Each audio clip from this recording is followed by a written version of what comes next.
nais kong ilahad sa inyong ang mga natuklasan ng Office of the Ombudsman kaugnay sa reklamo ng DPWH ukol sa isang flood control project sa Kulaman, Jose Abad Santos sa Davao Occidental. Ito ay may halaga na halos 100 milyong piso at ipinagkaloob noong 13 January 2022 sa St. Timothy Construction Corporation. Ayon sa investigasyon, ang proyektong ito na sinasabing natapos noong 2022 ay hindi kailanman nasimulan.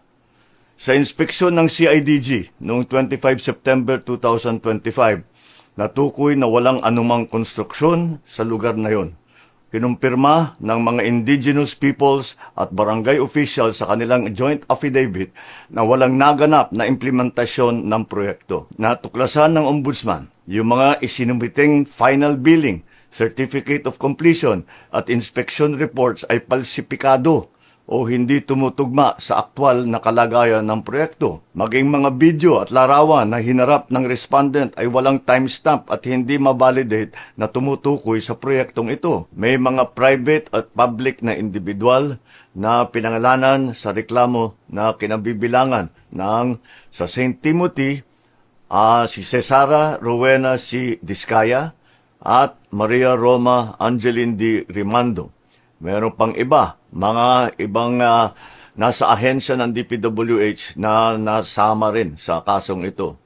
Dahil ayon sa Ombudsman, ang mga respondent ay naglabas at nag-aproba ng mga dokumentong ginagamit para sa pag-request at pag-release ng buong halaga na halos 100 million pesos, kahit na walang natapos o nasimulang proyekto. Ayon sa kanilang finding, ang mga respondent na ito ay kumilos ng may manifest partiality, bad faith o gross negligence.